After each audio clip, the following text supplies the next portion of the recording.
इनका जन्म 1950 ईस्वी में हुआ और कहाँ पर हुआ? उत्तर प्रदेश में हुआ। इनकी जो शिक्षा है, प्रारंभिक शिक्षा गांव में हुई और उसके पश्चात इन्होंने देहरादून से शिक्षा प्राप्ति की।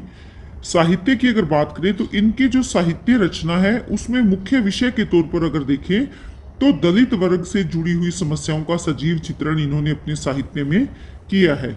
इसके पश्चात निधन 17 नवंबर 2013 को इनका निधन हो गया। तो ये इनके जीवन के बारे में कुछ महत्वपूर्ण तथ्य हैं। आइए अब इनके साहित्य के बारे में विस्तार से जानते हैं। साहित्य के अंतर्गत इनकी प्रमुख रचनाएं हैं। सबसे पहले कविता संग्रह की बात करते हैं। कविता संग्रह में सदियों का संताप, बस बहुत हो चुका, अब और नहीं, शब्द झूठ नहीं बोलते और ये चयनित कविताएं हैं जो कि डॉक्टर रामचंद्र शुक्ल के द्वारा चयनित की गई हैं। इसके साथ साथ कहानी संग्रह की अगर बात करें तो सलाम है, घुसपैठिए है, अम्मा एंड अदर स्टोरीज है तथा छतरी इनके महत्वपूर्ण कहानी संग्रह है। इनकी आत्मकथा जूठन बहुत ज्यादा प्रसिद्धि इन्होंने प्राप्त की थी और अनेक भाषाओं में इसका अनुवाद किया जा चुका है। जूठन जो इनकी आत्मकथा है उसमें इन्होंने अपने जीवन के कड़वी सच्चाइयों को समाज के सामने रखा है जो दलित होने के कारण इनको झेलनी पड़ी थी। इसीलिए ये इनकी प्रसिद्धि का विशेष आधार इनकी आत्मकथा है जो कि जूठन नाम से प्रकाशित हुई थी। इसके बाद आलोचना साहित्य में भी इन्होंने अपनी लेखनी चलाई जिसमें दलित साहित्य का सौंदर्य शास्त्र, मुख्य धारा और दलित साहित्य तथा सफाई देवता इनके प्रमुख आलोचना ग्रंथ हैं।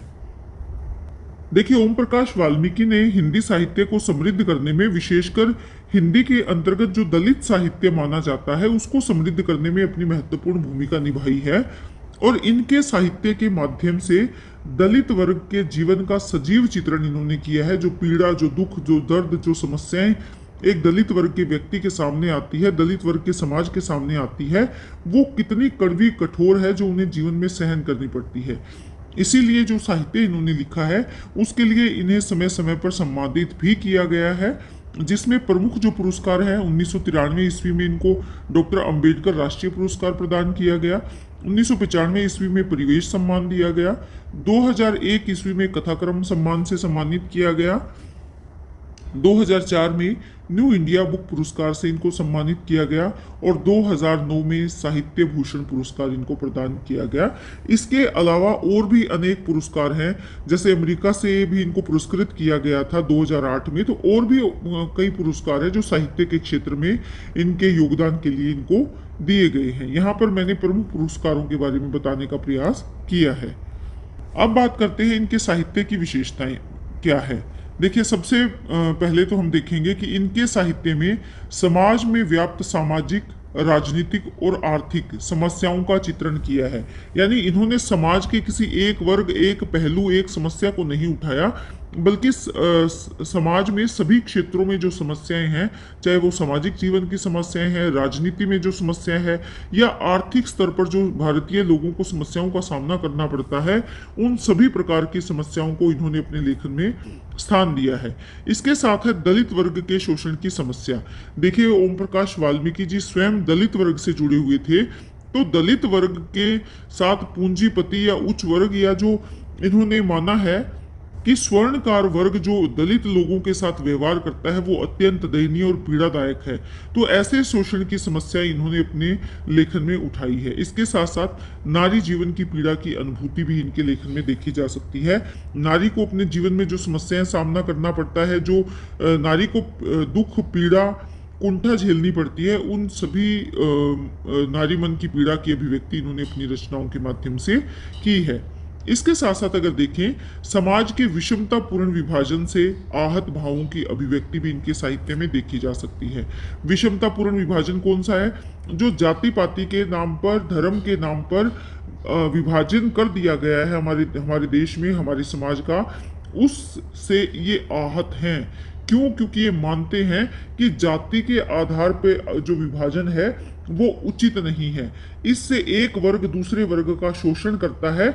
और इनके जो कहानी हमारे सिलेबस में लगी है 25 चौका 150, वो ये कहानी इस बात का प्रमाण है कि किस प्रकार उच्च वर्ग निम्न वर्ग का शोषण करता है। और वो क्यों करता है? क्योंकि जो हमारा समाज है उसमें विषमतापूर्ण विभाजन किया गया है, और इसी विभाजन से जो इनके भावों की अभिव्यक्ति है, या आहत जो इनके दुखी मन की पीड़ा है, उन भावों को इन्होंने अभिव्यक्त किया है अपने लेखन के माध्यम से। चाहे वो इन्होंने कहानी लिखी, या इसके साथ साथ इनकी जो आत्मकथा है जूठन, उसको अगर हम देखें, इनकी कविताओं को देखें, या आलोचना साहित्य को अगर देखें, तो इसमें दलित वर्ग से जुड़ी हुई जो विषमतापूर्ण विभाजन से जुड़ी हुई बातें हैं वो इन्होंने सजीव रूप से चित्रित की है। तो आज हमने जाना ओम प्रकाश वाल्मीकि जी के जीवन और साहित्य के बारे में। हमारे सिलेबस में इनकी कहानी लगी हुई है 25 चौका 150, जो कि हम कल करेंगे। इसके साथ साथ मैं आपको बताना चाहूंगी, कुछ एक जो स्टूडेंट्स हैं वो ये मांग करते हैं कि उनको मैं महत्वपूर्ण प्रश्न बताऊं जो कि पेपर में आ सकते हैं। तो उसके लिए मैं कहना चाहूंगी कि ये निर्भर करता है जो पेपर बनाने वाला है उसकी मानसिकता क्या है, उसके विचार कैसे हैं, और उसे किस प्रकार के प्रश्न ठीक लगते हैं पेपर में डालने के लिए। तो हम इस चीज़ को ना मानकर चलें कि कौन से इम्पोर्टेंट है, बल्कि हम सभी प्रश्न मैं यहाँ पर करवा रही हूँ, सारी कहानियाँ मैंने करवाई है, सारे जीवन परिचय मैंने करवाए हैं। तो आप इनको ध्यान से करें और इनको याद करने की कोशिश करें।